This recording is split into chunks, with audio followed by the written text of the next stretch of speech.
A'udzubillahi minasyaitonirrajim. Bismillahirrahmanirrahim. Assalamualaikum warahmatullahi wabarakatuh. Alhamdulillah. Alhamdulillahirabbil alamin. Wal 'aqibatu lil muttaqin wa la 'udwana illa 'alal zalimin. Wassalatu wassalamu ala asyrafil anbiya'i wal mursalin sayyidina wa maulana Muhammadin wa ala alihi wa ashabihi ajma'in, amma ba'du. Allahumma inna nas'aluka ilman nafi'a wa rizqan thayyiba wa amalan mutaqabbala. Ya Allah, kami mohon kepadamu ilmu yang bermanfaat, rezeki yang baik, dan amal ibadah yang diterima. Amin, Allahumma amin. Ma'asyiral muslimin wal muslimat, bapak-bapak, ibu-ibu rahimani wa rahimakumullah. Alhamdulillah, senantiasa tak lupa kita haturkan puji syukur kita kehadirat Allah Azza wa Jalla atas limpahan nikmat karunia yang tak terhingga yang kita rasakan sampai detik ini. Kalau kita mau hitung nikmat yang ada pada diri kita, mungkin gak akan mampu menghitungnya. Nikmat iman dan Islam, dua nikmat terbesar yang Allah anugerahkan kepada kita sampai detik ini, sudah sangat berharga. Manusia kalau tanpa dua nikmat ini menghadap Allah kelak, sekaya apapun dia, setinggi apapun jabatan dia, akan celaka. Alhamdulillah, dua nikmat ini masih kita rasakan. Kemudian tak kalah besar pula, ma'asyiral muslimin wal muslimat, nikmat yang juga sangat besar, yaitu nikmat kita masih diberikan kekuatan oleh Allah Azza wa Jalla untuk dimudahkan di dalam melaksanakan ibadah-ibadah yang diwajibkan kepada kita. Barusan kita laksanakan tadi sholat maghrib berjamaah, persiapan dari rumah, wudu sebelumnya, memakai baju yang terbaik, kemudian berangkat. Ada yang dapat shaf pertama, ada yang kedua, ada yang telat. Tapi alhamdulillah masih kita diberikan oleh Allah Azza wa Jalla kemudahan di dalam melaksanakan ibadah tadi. Semoga Allah menerima ibadah kita salat maghrib berjamaah tadi. Amin, Allahumma amin. Kemudian ma'asyiral muslimin, ba'da maghrib kita juga enggak pulang sampai menjelang isya nanti, duduk sejenak di sini, sekedar mendengarkan pengajian yang insya Allah akan kita rutinkan. Sebelumnya sudah ngaji hari Sabtu, Pak. Bu. Pengajian rutin belum ya? Ma Ustadz Justi itu sudah lama ya? Oh, malam Senin. Berarti sepekan baru sekali. Alhamdulillah, di masjid ini insya Allah akan kita rutinkan kembali pengajian. Ya mungkin maaf kalau tidak bisa sepekan sekali, tergantung kepulangan Kemendungan juga, karena domisili aslinya ya di Masaran ya, dekat pondok tempat ngajar. Di pulang Kemendungan perkiraan sih biasanya 2 pekan sekali. Jadi kemarin juga janjian sama Mas Anam juga, insya Allah bisa Mas, cuman yaitu 2 pekan sekali. Betul apa nggih Pak? Mungkin kalau dirasa kurang ya nanti kalau ada waktu longgar lagi akan kita kembali. Alhamdulillah, di waktu-waktu ini zaman dimana seorang bisa bicara apapun yang ia mau, menyebar video apapun yang ia mau, akhirnya banyak orang-orang tertipu dengan perkataan ataupun ajaran yang mereka sampaikan. Dengan belajar seperti ini, kita harapkan Allah Azza wa Jalla mengangkat derajat kita dari semula yang tidak tahu menjadi tahu. Mana yang benar, mana yang salah, kita bisa mempertimbangkan. Jadi tidak ikut arus sana sini. Oh, saya sudah tahu yang benar ini. Adapun tayangan-tayangan yang itu viral, salah, nggak ada itu. Sempat viral di zaman ini atau beberapa pekan ini tentang masalah dukun, masalah dukun. Itu kalau sedikit kita pelajari Bapak-bapak, Ibu-ibu sekalian rahimani wa rahmakumullah. Di dalam Islam pun bab tentang saharah, dukun itu dibahas. Ilmu perdukunan itu ada, dipelajari. Tapi hukumnya haram. Hukumnya haram. Jadi banyak ilmu-ilmu yang ada di sekitaran kita. Ada ilmu-ilmu yang bermanfaat dan ini wajib dipelajari, seperti ilmu seseorang belajar tentang mengenal Allah, hak-hak Allah, kemudian tata cara wudu, sholat, kemudian rukun-rukun sholat dan yang lainnya, zakat. Ini bermanfaat dan wajib ain atas setiap individu untuk mempelajarinya. Kemudian di sana ada ilmu-ilmu bisa dan ada pembelajarannya tapi haram untuk dipelajari. Salah satunya ilmu sahrah, ilmu tentang perdukunan. Itu para ulama menyebutkan ya haram. Bahkan dukun kalau ada di zaman Islam dahulu, kata Nabi SAW, wahaddus sahir darbuhu bisayf. Adapun hukuman bagi para penyihir, para tukang dukun, itu dipenggal kepalanya.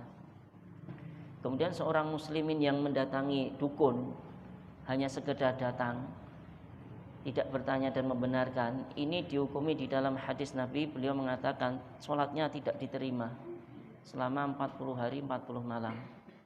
Itu tetap wajib sholat, sholatnya tetap wajib terus, tapi nggak ada pahala sama sekali selama 40 hari itu. Yang kedua, kalau dia datang ke dukun, nanya dan membenarkan, wah ini ancamannya lebih berat lagi. Rasul mengatakan orang itu telah kufur dari ajaran yang dibawa oleh Nabi Muhammad SAW. Jadi nggak ada ya ilmu-ilmu sakti atau mereka nyebutnya ilmu-ilmu hikmah biar apa istilahnya menipu kita, nggak ada. Mempelajari hal itu termasuk sesuatu yang haram. Kalau benar datang ke dukun yang asli dengan bantuan jin di sana, maka ancamannya tersebut. Atau bisa jadi kita datang ke yang ngaku-ngaku dukun, tapi ternyata pura-pura, hanya sekedar tipuan untuk mengeruk harta pasien-pasien yang datang saja, padahal nggak diapa-apain, hanya sekedar trik-trik semata. Alhamdulillah dengan belajar seperti ini kita harapkan bisa mengetahui mana yang baik, mana yang benar. Yang baik kita ikuti, yang benar kita tinggalkan. Ma'asyiral muslimin wal muslimat rahimani wa rahmakumullah. Insyaallah pada kesempatan kajian insyaallah di tiap hari Sabtu ya, malam Ahad akan kita kaji sebuah kitab fikih. Jadi tema pembahasan kajian rutin kita di hari Sabtu ini tentang fikih. Kita pakai kitab Al-Fiqhu Al-Muyassar fi Dhaw'il Kitabi was Sunnah. Kitab ini kalau diterjemahkan ke bahasa Indonesia, belajar fikih secara ringkas sesuai Al-Quran dan Sunnah.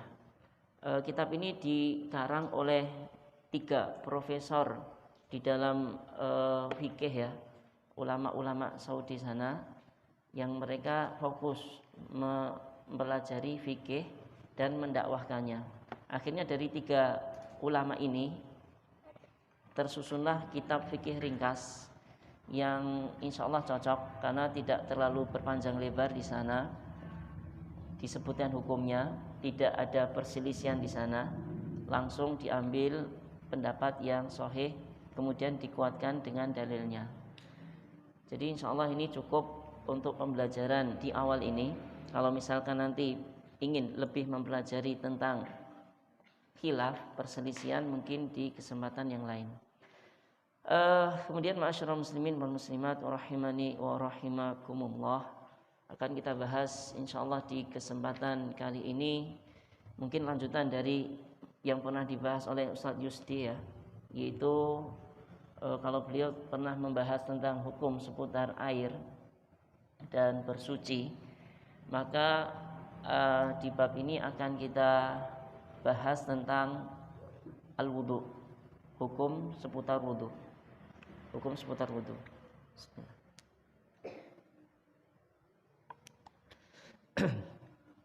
Tentang wudhu ini, ma'asyiral muslimin, bapak-bapak, ibu-ibu rahimani wa rahmatullah, sebenarnya sudah nggak asing ya. Sudah sering kita melakukan wudhu ini tiap hari, sehari minimal 5 kali untuk melakukan sholat berjamaah ataupun ibu-ibu sholat di rumah. Insya Allah sudah sering melakukan namanya wudhu ini. Jadi insya Allah pembahasan tentang wudhu ini bukan pembahasan yang baru, hanya sekedar murojaah atau istilahnya mengingatkan kembali. Mungkin di sana yang disampaikan di buku ini ada sesuatu yang baru. Oh, ternyata itu hukumnya ini toh, sunnah. Tak kirain wajib. Nah, nanti akan dibahas tentang wudhu ini, wajib-wajibannya, kemudian sunnah-sunnahnya, kemudian makruh-makruhnya. Kemudian kalau mau wudhu ini hukumnya apa? Bagi orang yang mau sholat ataupun mau tawaf ataupun seperti kita ini, apakah wajib wudhu kita? Nah, insya Allah akan dibahas di dalam satu bab ini dengan beberapa permasalahannya. Wa fihi masail. Di bab tentang wudhu ini, ma'asyiral muslimin, ada beberapa permasalahan. Total kalau komplit ya, satu bab ini akan kita bahas ada 8 permasalahan yang perlu kita bahas tentang masalah wudhu ini. Yang pertama tentang ta'rifuhu wa hukmuhu, definisinya dan juga hukumnya. Kemudian yang kedua nanti akan kita bahas dalilu ala wujubihi wa ala man yajibu wa mata yajibu, dalil wajibnya wudhu ini kepada siapa dan kapan. Kemudian fi syurutihi, tentang syarat sahnya wudhu. Kemudian furuduhu, wajib-wajib wudhu, maksudnya di antara anggota badan ini yang wajib dibasuh tatkala wudhu itu yang mana saja?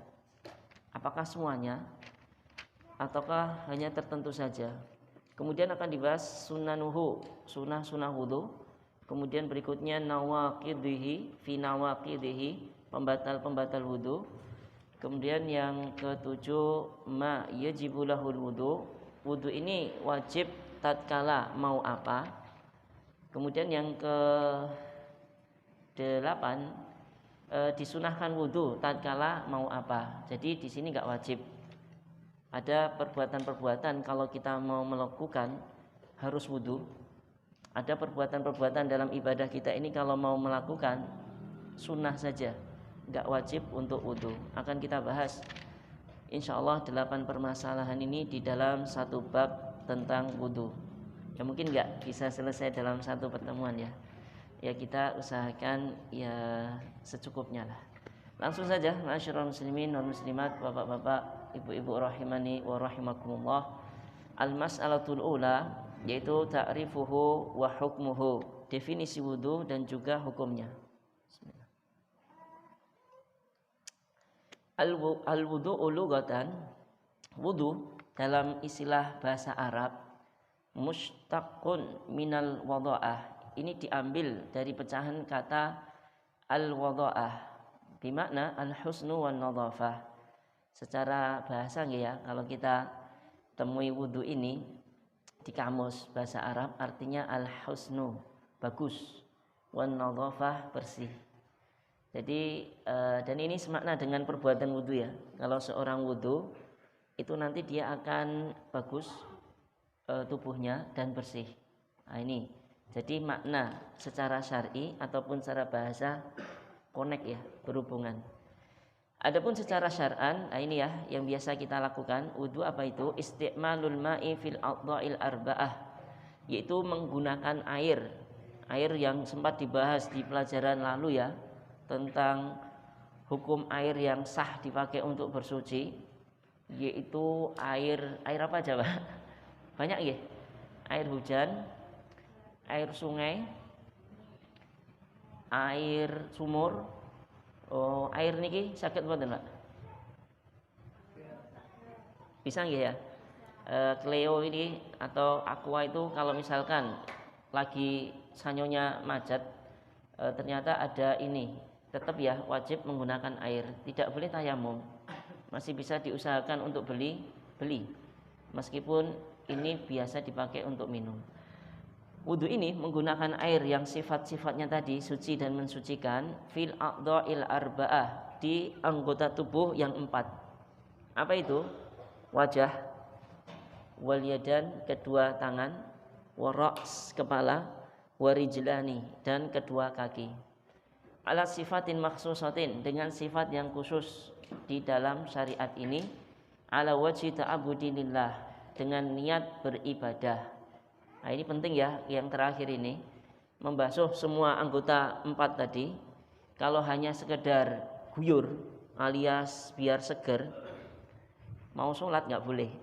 Lah tapi sudah kebasuh semua, enggak.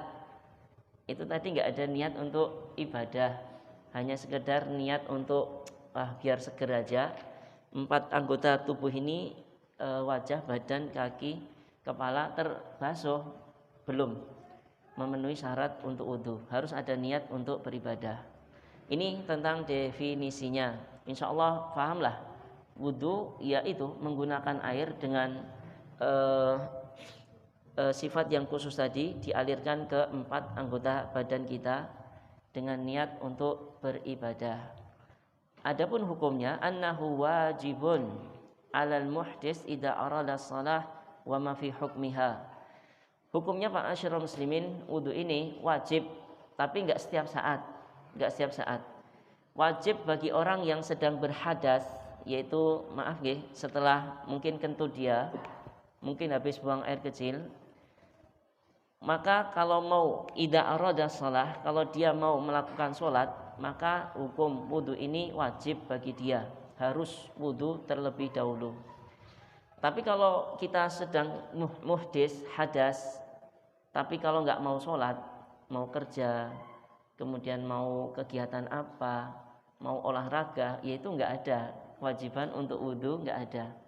Hukum wudu tatkala itu nggak wajib.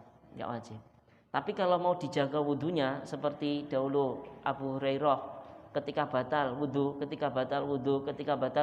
nggak ada masalah. Bahkan dianjurkan, sunnah.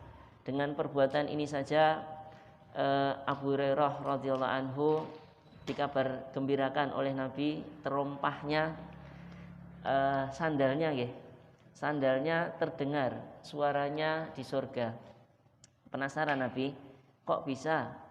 Amalan apa yang kau lakukan Abu Hurairah? Enggak ada amalan yang besar. Beliau tatkala batal kentut atau apalah, kencing atau apa, langsung wudu. Setelah itu sholat sunnah wudu. Itu yang beliau biasakan setiap harinya. Jadi selama seharian itu di atas wudu terus. Ini hanya sekedar sunnah. Tapi kalau seorang yang berhadas mau sholat, wajib hukumnya. Atau tidak sholat, tapi semisal sholat, seperti tawaf. Tawaf itu ibadah yang dilakukan di Masjidil Haram ya, yang ada Ka'bahnya sana. Di situ ada ibadah namanya tawaf, yaitu muter-muter mengelilingi Ka'bah. Pinten nggih? Berapa kali, Pak? 7 kali. Enggak boleh terus-terusan ya, muter terus ora dihitung. Ora rampung-rampung kok ibadah. Ora mulih-mulih. 7 kali saja. Nanti ada sholat setelah tawaf ini. Ataupun pas umroh ini ada tawaf juga, ataupun pas haji ini ada tawaf juga untuk haji. Atau ibadah selain sholat, tawaf, dan ini juga perlu wudu, mashu al-mushaf, yaitu menyentuh mushaf. Mushaf niku apa Pak, Bu? Mushaf itu buku seperti ini, yang isinya dari depan sampai belakang itu Al-Quran. Isinya semuanya Al-Quran. Itulah para ulama menghukumi buku itu namanya mushaf. Buku yang sampulnya dari depan sampai belakang isinya Al-Quran, itu dihukumi mushaf. Nah itu Pak Bu, enggak boleh disentuh bapak-bapak, ibu-ibu kalau enggak punya wudu. Kalau enggak punya wudu, enggak boleh menyentuh mushaf yang seperti itu. Jadi kalau nanti mau baca Quran, biasanya ba'da maghrib kan, kalau nggak ada kegiatan itu baca Quran. Lah tadi wudunya masih nggak habis sholat, masih nggak apa-apa, nyentuh mushaf baca. Tapi kalau wudhunya sudah batal, wudhu dulu baru menyentuh mushaf ini. Karena sebagian ulama membahas tentang hukum menyentuh mushaf tanpa wudhu, ya khilaf ya. Tapi yang wallahu alam, kalau di sini pun juga di pembahasan di sebelumnya di sini dibahas menyentuh mushaf itu hukumnya harus wajib dengan wudhu. Itu tentang mushaf. Adapun kalau Al-Quran yang ada terjemahannya, jadi separuh Quran, separuhnya ada terjemahannya bahasa Arab atau bahasa Indonesia, itu tidak terhukumi mushaf, itu terhukumi buku tafsir. Itu dihukumi para ulama buku tafsir. Itu seperti buku ini. Buku ini kan di sini ada ayat-ayat Al-Quran, tapi nggak full, bahkan sedikit. Ini nggak dihukumi mushaf ini. Buku ini nggak dihukumi mushaf, jadi disentuh tanpa wudhu pun nggak ada masalah.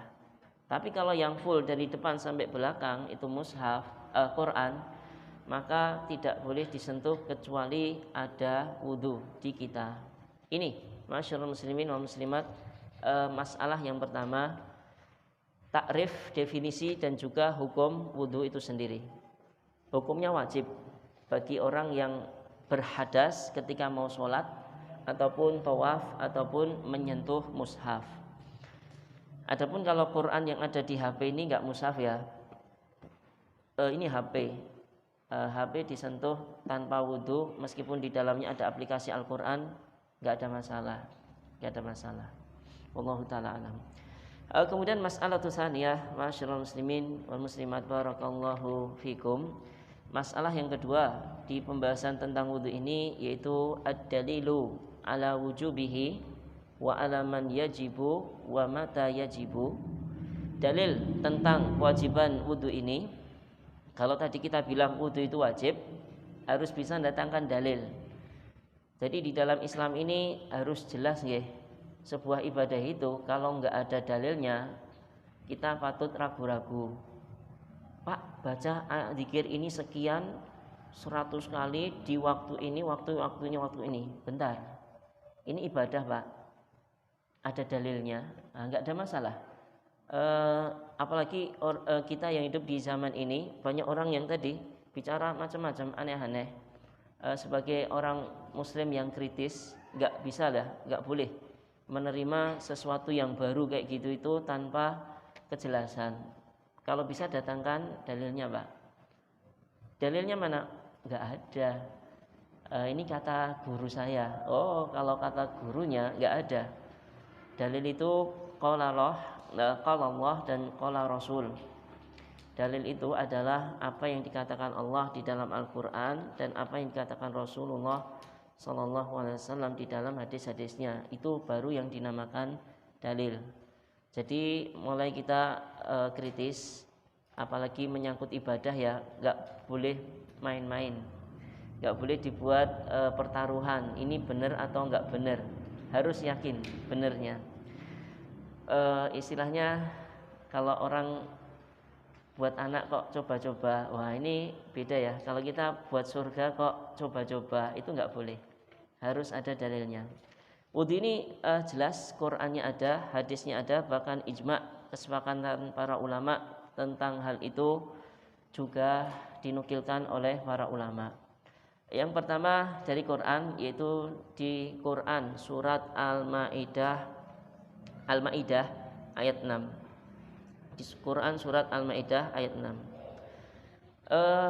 Berbunyi, ya ayyuhalladzina amanu, panjang ya ini ya.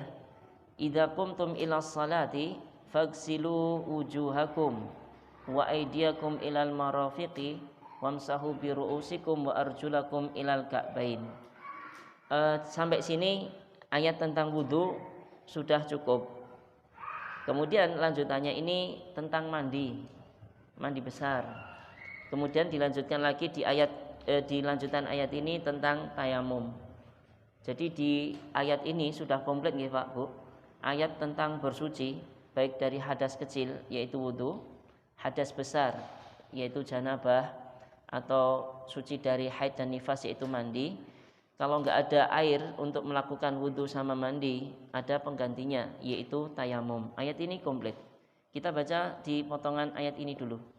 Allah Ta'ala berfirman, wahai orang-orang yang beriman, idza qumtum ila salati, jika kalian hendak berdiri ingin melakukan sholat, faghsilu wujuhakum, maka basuhlah wajah-wajah kalian, wa aydiyakum ilal marafiqi, dan tangan-tangan kalian sampai ke siku-siku, wamsahu biru'usikum, dan usaplah kepala-kepala kalian, wa arjulakum ilal ka'bain, dan basuhlah kaki kalian sampai ka'bain, kedua mata kaki. Jelas ini ayat tentang wudu. Allah mengajarkan urut-urutannya seperti ini. Kemudian dilanjutkan, wa in kuntum junuban fatahharu, dan jika kalian junub alias berhadas besar, fatahharu, maka bersucilah, maksudnya mandi besar. Kita lanjut lagi, wa in kuntum mardha, ini kondisi kalau sakit ya. Dan jika kalian sakit tidak bisa menggunakan air, ada air tapi nggak bisa digunakan karena nekat malah tambah parah sakitnya, au ala safarin, atau sedang safar, au jaa ahadum minkum minal ghaid, atau seorang habis keluar dari kamar mandi atau kamar kecil, buang air besar, buang air kecil, aula mastumun nisa, atau setelah kalian menyentuh perempuan-perempuan. Tentang menyentuh ini maksudnya ditafsirkan berhubungan badan ya. Falam tajidu ma'an, dan kalian tidak mendapati air, fatayammamu, maka bertayamumlah, sha'idan thayyiban, dengan debu yang suci. Famsahu biwujuhikum wa aydikum minhu. Kalau tayamum sederhana ya, diusap kepala, wajah ini, kemudian tangan-tangan, telapak tangan ini dengan debu tadi. Ma yuridullahu liyaj'ala 'alaikum min haraj. Allah tidak menginginkan dengan 3 syariat bersuci ini kesulitan. Ngapain toh kok enggak ada kok harus bersuci? Langsung sholat enggak boleh? Enggak. Allah tidak menghendaki kalian kesulitan dengan 3 syariat bersuci, wudu, mandi besar, tayamum.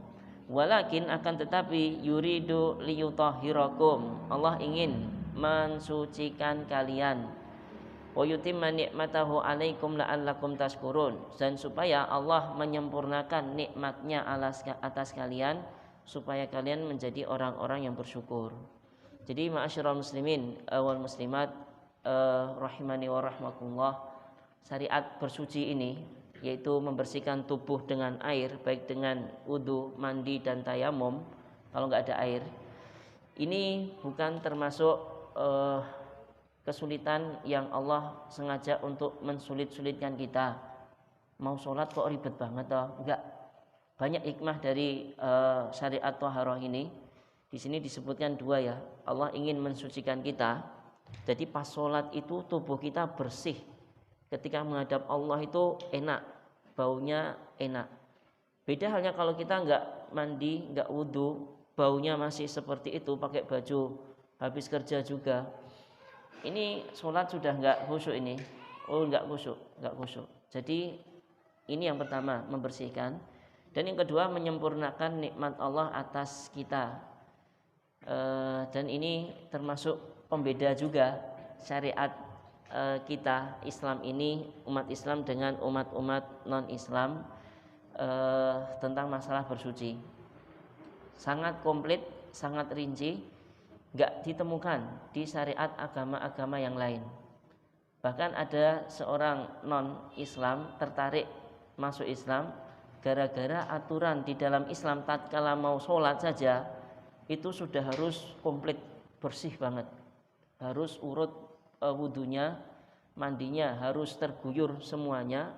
Kalau nggak ada, nggak usah bingung, ada debu, komplit solusinya. Jadi nggak dibiarkan bingung manusia ini.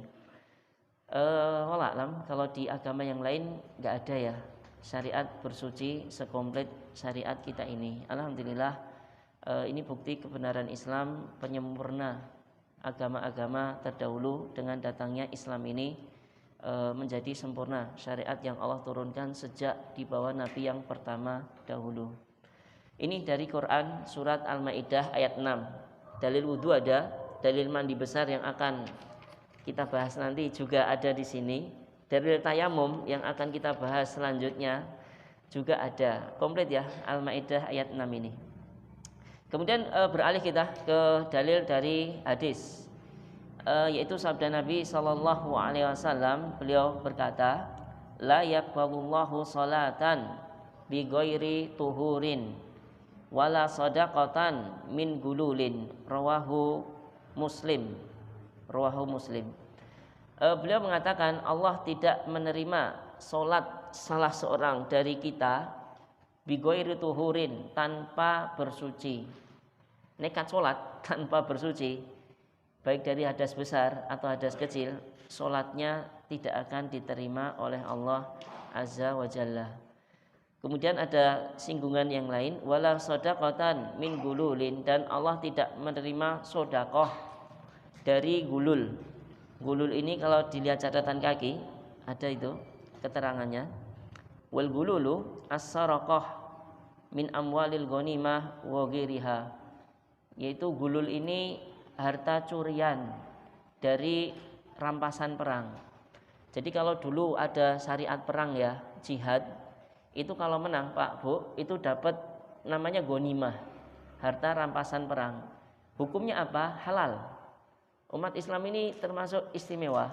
Ghanimah sebelum Islam enggak dibagi Pak, enggak dibagi, enggak dinikmati, dikumpulkan semua di padang sebuah tempat gitu.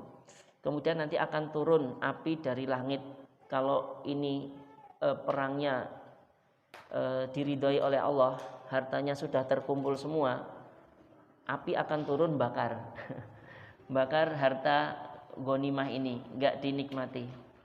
Adapun di kita Islam, ghanimah ini bisa dinikmati, tapi pembagiannya harus komandannya, yaitu pemimpinnya. Tidak boleh seorang pasukan ngambil set, wah ini buat saya, enggak, itu namanya gulul.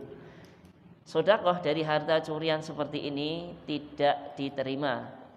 Yang serupa dengan ini sama ya. Jadi harta-harta yang jelek, harta korupsi, harta riba, harta judi, kok orangnya niat bersedekah, enggak akan diterima sedekahnya. Gimana kalau sudah terlanjur punya harta-harta seperti ini? Jangan sedekah Pak namanya Pak. Namanya itu dibebaskan. Maksudnya harta ini haram, kita sudah tahu tobat. Yang halal kita sisihkan, ini punya kita. Yang haram kan kita sisihkan, ini disalurkan, bukan atas nama sedekah, tapi alasannya niat membebaskan diri. Biar tidak saya makan, tidak saya sedekahkan, kalau enggak akan diterima harta ini dengan sedekah, dikasih ke jalurnya, yaitu ke kepentingan kaum muslimin. Ke kepentingan kaum muslimin, mungkin ada daerah yang membutuhkan dibangun toilet, bangun toilet dengan harta haram ini yang sempat kita dahulu memilikinya. Bunga bank yang tertumpuk di rekening itu kalau bisa disisihkan, jangan dicampur dengan uang asli kita. Bunga bank itu riba. Sedekah dengan harta riba enggak akan diterima. Wallahu taala alam. Ini dalil tentang sholat tidak akan diterima tanpa bersuci. Kemudian ditambah lagi satu hadis berikutnya, hadis riwayat Muslim juga. Rasulullah bersabda, la yaqbalullahu sholatan man ahdasa hatta yatawaddo'a. Allah tidak menerima sholat orang yang berhadas sampai dia berwudu. Jadi seorang yang berhadas enggak boleh melanjutkan sholatnya, harus wudu dulu. Bahkan ada situ Pak Bu, kalau di pertengahan sholat Bapak Ibu harus batalin, keluar dari shafnya, wudu lagi. Terkadang agak isin nggih pekewuh, lagi sholat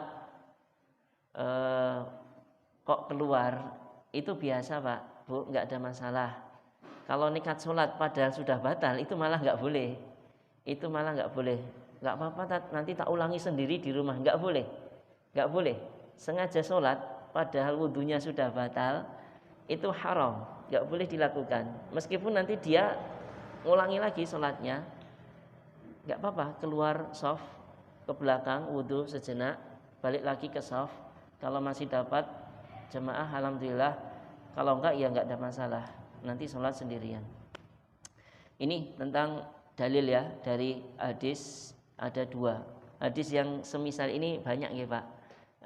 Kalau disebutkan semuanya mungkin enggak cukup waktunya. Kemudian dinukil ijma' walam yunqal an ahadin minal muslimin fi dzalika khilafun, dan tidak pernah dinukilkan dari salah seorang kaum muslimin manapun menyelisihi masalah ini. Jadi ketika ada kaum muslimin dimanapun kita tanya, Pak, hukum wudhu apa? Pasti spontan akan jawab wajib. Ke kaum muslimin siapapun nggak ada yang aneh-aneh mengatakan nggak wajib, nggak ada. Semuanya pasti menyetujui bahwasanya wudhu ini wajib. Jadi komplit nggih Pak Bu, tentang masalah wudhu ini dalilnya bil kitabi Al-Quran ada, was sunnati dan juga hadis juga ada, wal ijma' dan kesepakatan kaum muslimin. Kemudian wa alaman yajibu, kepada siapa kalau hukumnya ini wajib, kepada siapa wudhu ini diwajibkan. Fayajibu 'alal muslimil baligil aqili idza arada salata wa ma fi hukmiha.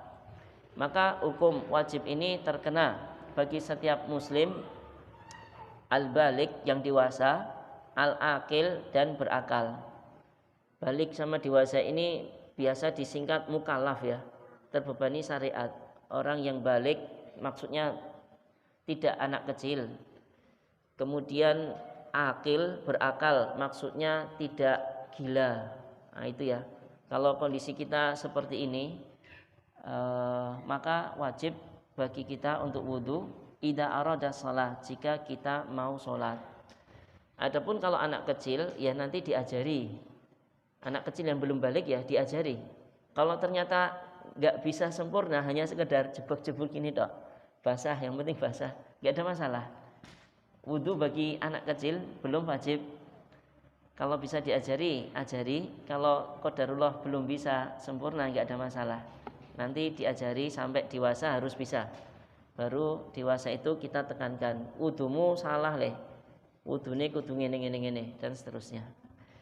Wa ma fi hukmiha, atau ketika mau semisal hukum sholat tadi, yaitu tawaf sama menyentuh mushaf, hukumnya wajib kalau mau melakukan itu semua. Wa amma mata yajibu, dan pembahasan berikutnya, dan kapan diwajibkan. Fa idza dakhala waktu shalah, yaitu tatkala waktu sholat sudah masuk. Ini belum masuk ya, bentar lagi. Kalau bapak-bapak ini batal, ini belum wajib wudhu ini, karena belum masuk waktu sholat. Nanti kalau sudah adzan, waktu sholat sudah masuk, wah ini sudah wajib, harus segera wudhu. Dan au aradal insanu al fi'la alladhi yashtaratu lahu al wudhu. Sudah masuk nggih? Enggak apa-apa. Satu kalimat ini aja.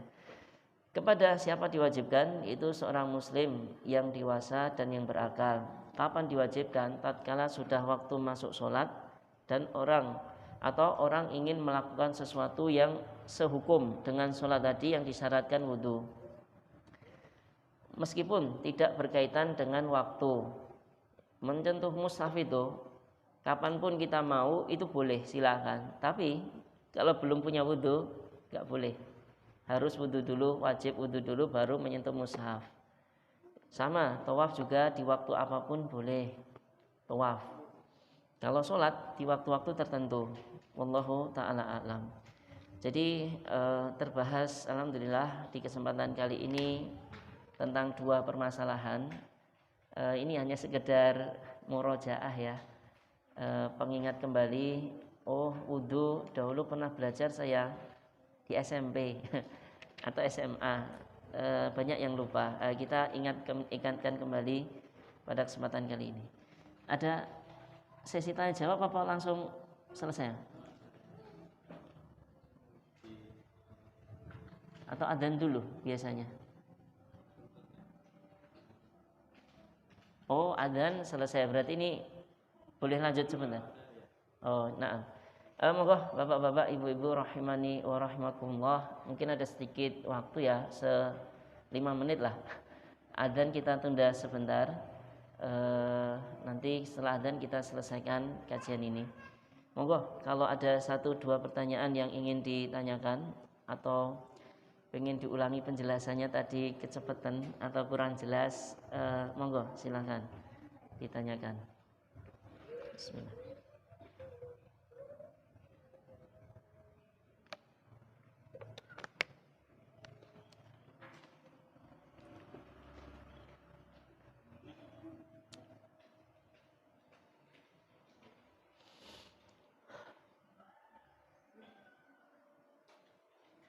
Kayaknya nggak ada ya. Alhamdulillah. Berhubung nggak ada yang ditanyakan, ini dulu yang bisa kita sampaikan pada kesempatan kali ini. Insya Allah di pertemuan depan akan kita lanjutkan sisa pembahasan berikutnya insya Allah ta'ala. Kita tutup dengan doa kafaratul majlis. Subhanakallahumma wa bihamdika asyhadu an la ilaha illa anta astaghfiruka wa atubu ilaik. Wa akhiru da'wana alhamdulillahi rabbil alamin. Assalamualaikum warahmatullahi wabarakatuh.